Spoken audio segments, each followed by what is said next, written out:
Welcome to Living with Purpose, our new segment, and I have a fascinating person, Alice Shobe, who is a Seattle institution in terms of the work that she has done in increasing societal impact in this town and now around the world with her role at Amazon as the global social impact leader. So please join me in welcoming Alice. Alice, welcome. Hey, great. Thanks so much for inviting me. Great to be here. So talk about Alice. Where you grew up, Yeah. journey, what interested you, where you are, what are you doing, why are you doing what you're doing? Well, the other day I was thinking about in 8th grade, I took a career test in my middle school, and the career test told me I should go into the ministry. And my family, when I went home and reported that, laughed at me. I grew up in Detroit. My father and my grandfather both worked for Ford for 30 years. My other grandfather was, a pilot. So a lot of more mechanical engineering kind of folks. And so they just thought that was hilarious. But looking back on that career, exam actually picked up something really authentic about me, which is, caring deeply about people, about some strong beliefs about things. And, if I take it, then another interesting moment was in college. I was in the public policy school at Michigan State, and I had a professor that told me she thought I might want to consider getting a master's in social work after my undergrad. And so she said, you should go experiment with it and go do some social worky kind of work. And so, I volunteered in an elder daycare center, and I actually lasted about 3 days. And what it taught me was that I deeply cared about people and place, but I needed to do the work in a more distant way. My superpowers were not the front line. So I started my career as a city planner, and mostly working on social parts of planning. So I started off with approving childcare centers and elementary schools and things like that, and then went into the social planning, more around affordable housing. I helped the city of Kent, Washington open their first cold weather shelter in City Hall for people experiencing homelessness. So, there's an interesting theme there of people-centered that even that 8th grade career exam picked up on. I don't know what is with this 8th grade thing in the US. But Bill was talking about his book yesterday at the book reading that he had been getting, and he was also talking about, how at 8th grade he got discovered these things. Yeah, I grew up in India. I'm not sure that, we were as cognizant about our careers at that time. Yeah.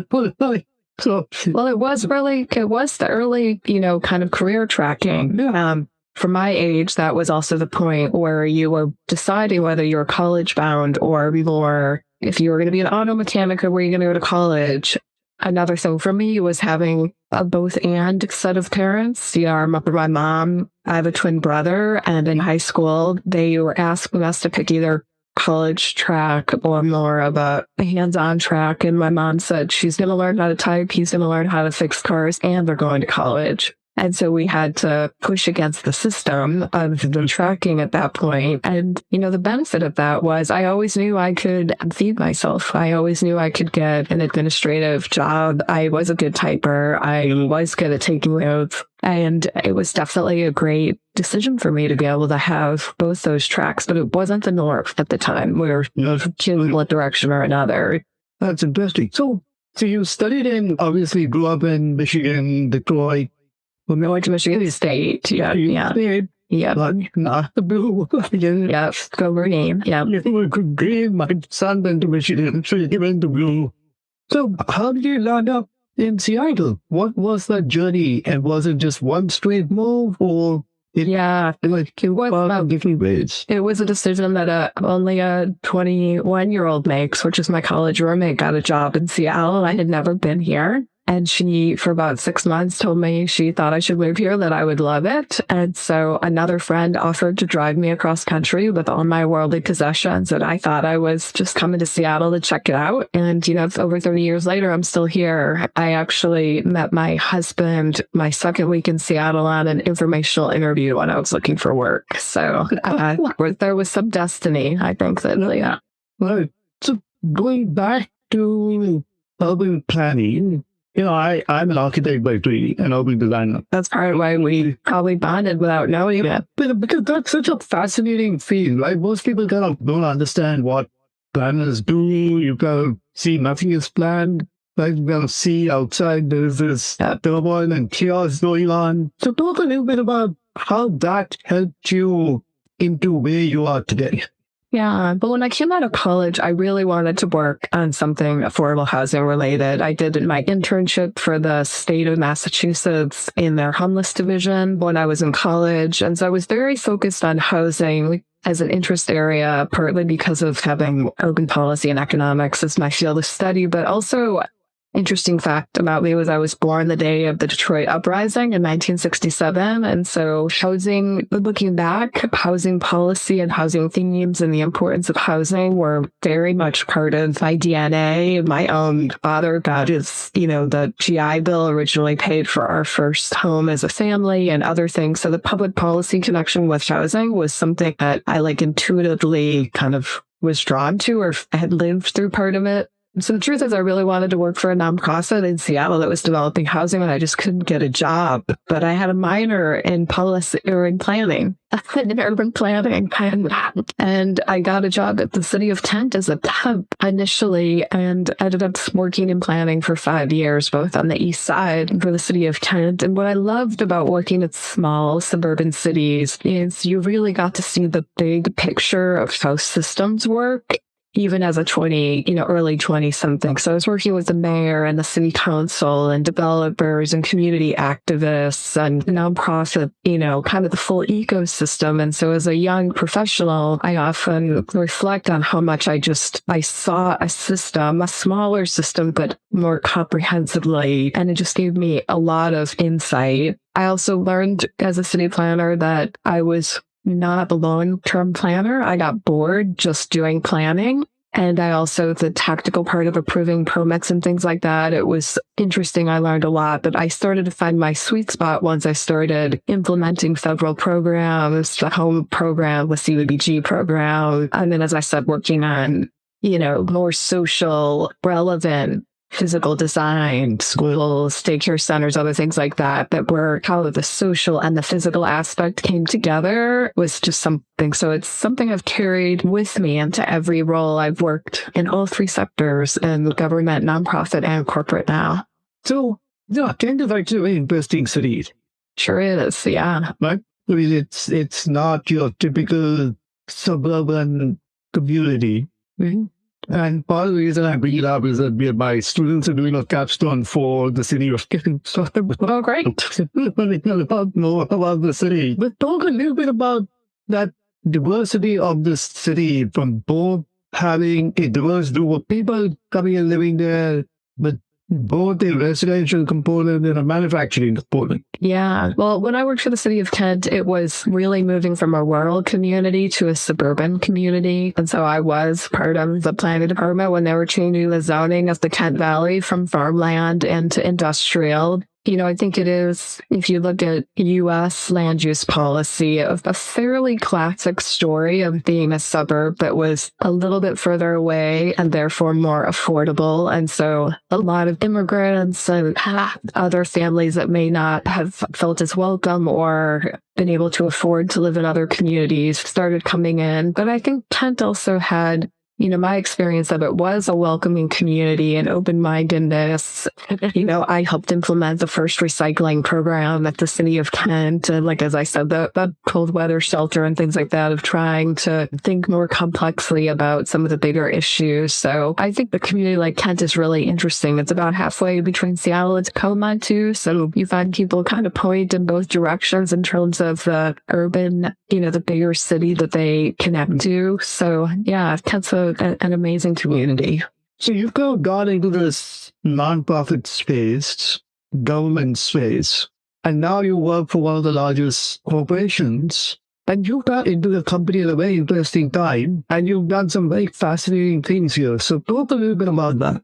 Well, not as a suck up, but you were a role model for me, right? I basically have this, whole currently a similar role to the one that you had at Microsoft. And so I will admit to being a fangirl for a long time of what you did and some of your predecessors at Microsoft. Yeah. I mean, I really, I came in, I was the first person hired at Amazon to lead the community impact work. It was the point of the company. And I actually remember when Microsoft went through this, I've been through in this community long enough, when the company realized we're not a startup anymore. We're going to make it. The business is solid, and was really starting to pick its head up and kind of say, how should we engage with the community? What should we do? So I came in 2017, and my launch plan, as we call them here, just said, create global community impact programs and help employees to volunteer. So go, start. And so now, 8 years later, I have a team of about 100 folks in about 14 countries, and we're focusing on disaster relief, food security, education, particularly, at the kind of early years, elementary and middle school ages. And then we work on affordable housing in our headquarters here in the US and employee volunteers.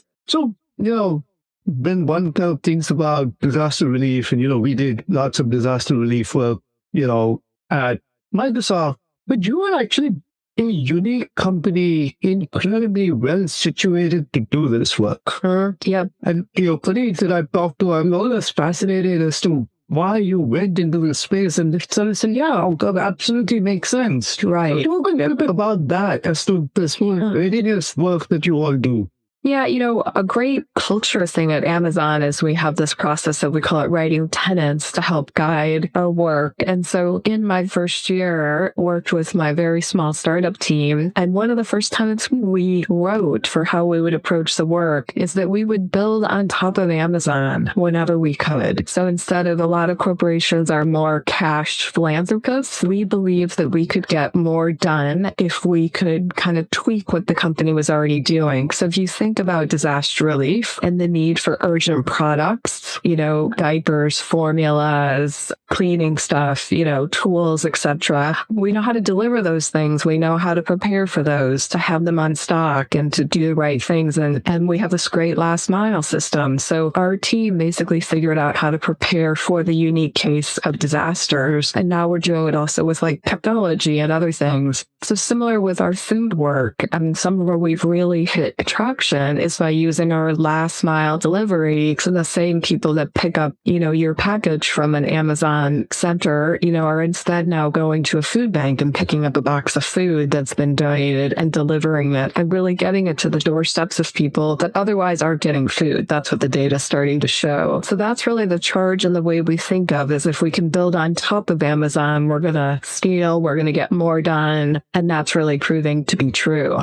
Yeah, it's really fascinating to hear that. And then now this whole focus on housing and affordable housing. Share a little bit about that as to why you believe you are in the right position to kind of, it's needed. And yeah, that really came from, both our headquarters in Seattle, but then when we added the Arlington, Virginia, housing affordability in those regions has been really challenged, and we felt like there was something we could do to contribute. The first step we took at was we actually really looked at what government already does and where government focuses its efforts, and government tends to concentrate resources at very, very low income and homeless and home ownership. And what we observed in those communities is as they were growing and more people were coming into the community, what was getting lost was some of what gets called that naturally occurring affordable housing, stuff that was built a while ago, is ripe to be flipped, as they call it, sold, and then somebody coming in and dramatically remodeling it and upping the rents. And so we really saw an opportunity to help preserve existing affordability. As I have a colleague that refers to it as plugging the drain before you fill the sink. So you need to stop losing the stock before you add. So we saw that we had this opportunity with our balance sheet. It's a different kind of asset, another asset that we have where we could make loans and grants that are otherwise unavailable on the market and just, kind of be that last piece often of financing that makes something possible, especially with these acquisitions and preservation projects. Yeah, and I find, me again coming from a urban background and, working on issues of housing, I just find what you're doing to be needed, but also the right thing to do in the right way of understanding the housing issue. I know we're going to run out of time soon. Let's switch a little bit and you sharing why purpose is important for you and why you are driven with what you're doing for purposeless. Yeah, I think purpose is so much part of my life that I can't imagine people not having it. And so I think some of it is also remembering that for some people, purpose is just doing a really good job, whatever that is. As you heard, all the way at least back to 8th grade, I've had a purpose about making people's lives better, being in a nurturing or caring kind of role. So for me, I think a lot of it is just thinking about where you are, what you're doing, and what the opportunities are to have more purpose. I get requests all the time. How do I get into social sector roles? How can I get a job like yours? And the first question I always ask people is, are you doing everything you can where you are in your current role and your current opportunities? Because there's always ways to add in more purpose to where you are. So it's a little bit like when you say, why is purpose important? For me, it's like, why is air important? It's just, it just is part of why we're here, is just to do better and do more and to take care of each other. What is very important, what you're highlighting is that purpose is actually not changing a career and going into philanthropy. Purpose is actually doing what you're doing in a way that it actually makes a broader impact to more people in the community and not just for yourself. So let's end by you sharing your one golden nugget, a piece of wisdom that you want the listeners to, live by. Yeah, I say this to myself all the time and to my team. I have a mantra, which is offer what you have and ask for what you need. And I think at different moments you have more to offer and sometimes you have greater needs. But I find that when you can really be reflective about what your gifts are, what your opportunities are, what your privileges are, and you're offering those, that you're making the world a better place. But there are times where you also just need to raise your hand and say like, hey, I need some help here, or I need a break, or I need something else. So offer what you have, ask for what you need. I love it. Alice, thank you so much. We could have gone on for a longer time. We sure could. Yeah, it's always good to talk to you. Thanks for all your leadership. No, thank you. And again, purpose is a renewable source of energy that continues to drive humanity forward. Offer what you have. Ask for what you need. There you go. I think this is awesome. Thank you all very much for listening. And Alice, thank you very much for being on the podcast. Thanks a lot. Keep it up.